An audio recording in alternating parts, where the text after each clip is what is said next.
Good afternoon, and thank you for being here. I'm Lieutenant Courtney White, COURTNEYWHITE, and I'm the Chief of Staff for the Arlington Police Department. We want to provide our community with the latest information on an officer-involved shooting that occurred early this morning at a motel in the 900 block of North Collins Street. At approximately 1:03 a.m., officers were dispatched to a disturbance at a motel.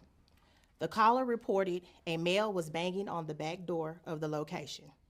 The caller also told dispatchers that the male was now at the front desk yelling, "Help me." The caller then advised that he had locked himself inside of an office and that the suspect had been at the location for about approximately 20 minutes. Two officers arrived at the motel at approximately 1:05 a.m. The officers walk inside the location and speak with an unknown male who advised he too could hear yelling coming from one of the above floors inside the motel. The officers began searching each floor in order to pinpoint which room the yelling was coming from.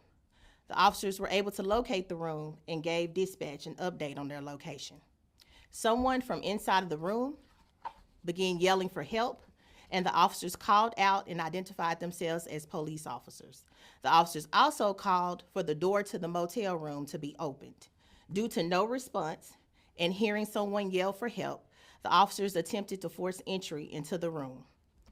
Once inside the room, the officers encountered two males, one holding a knife to the other male. The victim was attempting to keep the knife away from himself while still yelling for help. The victim was also injured and bleeding. Simultaneously, as this was going on, the two males were still struggling. The officers began giving commands for the suspect male to drop the knife. Instead, the suspect refused and did not comply. Both officers then fired their service weapons multiple times, striking the male. Following the shooting, the victim exited the room and officers began to render first aid to the injured man until paramedics arrived on scene. The man was then transported to an area hospital where he was later pronounced deceased.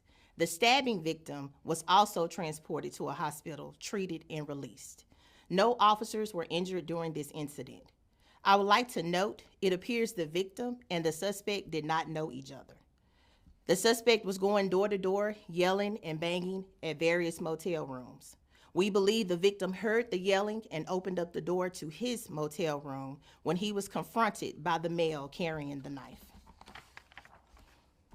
As is standard, anytime an officer fires their service weapon, there are two investigations that will take place. The first is the criminal investigation being led by our homicide unit, which will review the entire incident. The second is an administrative investigation that will be led by our internal affairs unit, which will determine whether officers followed department policies and procedures during the incident. Per department policy, both officers have been placed on paid administrative leave. We are not releasing their names at this time, but we can tell you both officers were male. One of them has been with the department for 6 years and the other has been with the department for 2. The Tarrant County Medical Examiner's Office will release the name of the suspect who is deceased.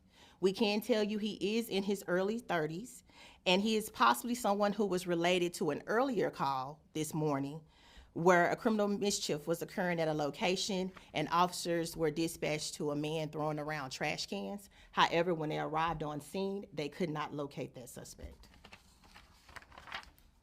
Once the teams working the incident have finished reviewing body camera as part of the investigations, we will plan to release body camera footage publicly. With that being said, I'll open it up for questions. With all the violence that one area has seen just this week, is Arlington PD stepping up patrols in that area, or how are y'all going about to, like, just this week we've had 4 people die, obviously one by the hands of officers. What's being done for that one area with such a spike in violence?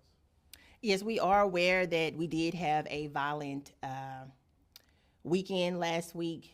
Obviously, our investigators are still combing through evidence and trying to determine what occurred on both of those scenes. We have stepped up our close patrol, also with the game coming to AT&T Stadium as well. But I just want to make it clear that in this particular situation, officers did exactly what they needed to do, which was save a victim's life.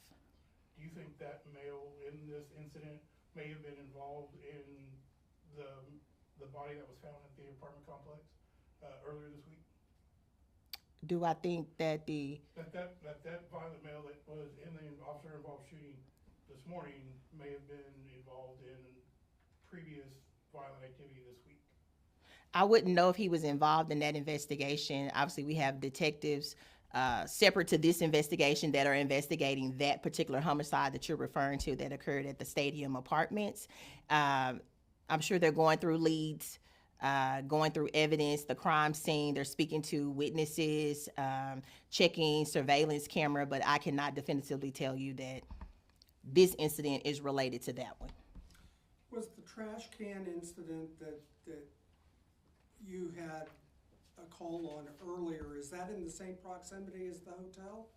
Yes, it was in the same proximity, and basically to give you a clearer vision, this incident that occurred at the motel, that call came out at 1:03. Our officers arrived at 1:05 because they were already in the area, checking the area for the suspect involved in the criminal mischief call where the suspect was throwing around trash cans. And based off the description, they believe, we have not determined that definitively. Did officers find anything of note on the person they shot? Drugs, anything like that they found on him? Okay, so that would be the medical examiner. The medical examiner will take note as to what is on the deceased's person, in his pockets, on his body. Can you describe the kind of knife that he had? Was it like a kitchen knife, a pocket knife? Do you know? Our crime scene, they collected the knife, and once they do their investigation, we'll be able to tell you how large the knife was, what type of knife it was. I'm guessing you'll probably already identified the suspect in this. Does the city have previous interactions with him? Do y'all have history with this man? I want to be clear, we have not identified this particular person, so we will not be releasing his name until the Tarrant County medical examiner releases his name. And then we'll be able to tell you if we've had any previous disturbances with this person.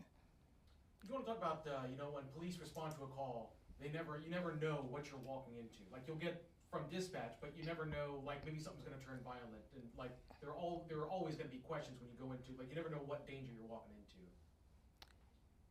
You want me to speak? Just in general, yeah. Just in general, okay, yes. In this particular situation, officers were dispatched and given limited information to a disturbance. They encountered someone who had heard screaming but didn't know where it was coming from. And so our officers are on scene looking for the motel room.